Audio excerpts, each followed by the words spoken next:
हाल ही में हमारे देश के विदेश मंत्री एस जयशंकर बांग्लादेश की यात्रा पे गए थे, जहां उन्होंने बांग्लादेश के प्रधानमंत्री शेख हसीना से मुलाकात की। उनके इस यात्रा को सफल माना जा रहा है, क्योंकि इस मीटिंग में प्रधानमंत्री शेख हसीना ने भारत को अपने पूर्वोत्तर राज्यों से कनेक्टिविटी बढ़ाने के लिए चटगांव बंदरगाह के इस्तेमाल का ऑफर दिया है। अब बांग्लादेश के ऑफर का मतलब यह नहीं है कि भारत बांग्लादेश के चटगांव बंदरगाह पर कब्जा करेगा या फिर अपनी मिलिट्री को तैनात करेगा। ऐसा बिल्कुल नहीं है। यहाँ पर बांग्लादेश ये कह रहा है कि भारत अपने नॉर्थ ईस्ट स्टेट से कनेक्टिविटी बढ़ाने के लिए बड़े स्केल पर चटगांव बंदरगाह का यूज कर सकता है। बांग्लादेश का यह ऑफर कोई फ्री सेवा नहीं है, बल्कि भारत को अपने कार्गो के लिए चटगांव बंदरगाह को पैसे देने होंगे। हालांकि कोई भी देश किसी भी पोर्ट या बंदरगाह का उपयोग करता है तो उसे इसके लिए पैसे देने पड़ते हैं। बांग्लादेश ने भारत को व्यापारिक नजरिए से बड़े स्केल पर इस पोर्ट का इस्तेमाल करने का ऑफर दिया है। चटगांव या चट्टोग्राम बांग्लादेश का एक प्रमुख बंदरगाह है और यह दूसरा सबसे बड़ा शहर है। यह बंगाल की खाड़ी के पूर्वी तट और कर्णफुली नदी के मुहाने पर स्थित है।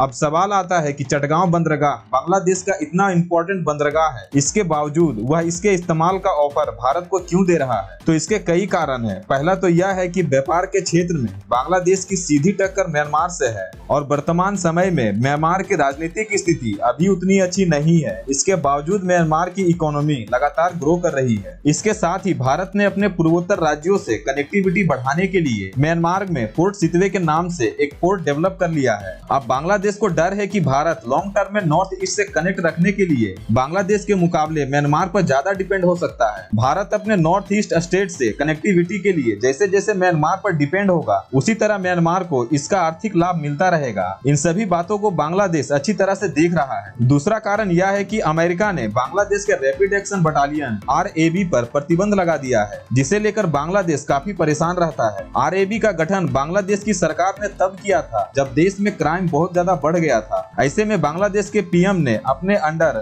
RAB का गठन किया, जो सीधे PM को रिपोर्ट करता है। लेकिन बाद में बांग्लादेश के PM पर आरोप लगने लगा कि वह इसका इस्तेमाल अपने विरोधियों को चुप कराने और मानवाधिकार की धज्जियां उड़ाने के लिए कर रहे हैं। इसी कारण अमेरिका ने इस पर प्रतिबंध लगा दिया। अब बांग्लादेश अपने ऊपर लगे इस प्रतिबंध को हटाने के लिए भारत से मदद चाहता है और इसके लिए बांग्लादेश के PM शेख हसीना ने एस जयशंकर से बात की। इसके अलावा बांग्लादेश को पता है कि भविष्य में इंडिया एक मैन्युफैक्चरिंग पावर हाउस बनने वाला है और इसकी शुरुआत हो चुकी है। अब ऐसे में भारत की कई कंपनियां जो अपने छोटे छोटे स्पेयर पार्ट्स के लिए बांग्लादेश में प्लांट लगाना चाहता है, जिसके लिए एक प्रॉपर कनेक्टिविटी की जरूरत पड़ती है। आज के समय अगर आपको बांग्लादेश में कोई ट्रक ले जाना है तो आपको कम से कम 138 घंटे लगेंगे। साथ ही इसके लिए 55 सिग्नेचर की जरूरत पड़ती है। अगर ट्रेनों से कनेक्टिविटी की बात करें तो 1 या 2 ट्रेन इन दोनों देशों के बीच चलती है, जो कि पैसेंजर ट्रेन है। अगर कुल मिलाकर देखा जाए तो भारत और बांग्लादेश के बीच जितनी कनेक्टिविटी होनी चाहिए थी उतनी नहीं है। इन सभी को देखते हुए बांग्लादेश के PM शेख हसीना ने भारत को चटगांव पोर्ट का इस्तेमाल करने का ऑफर दिया है।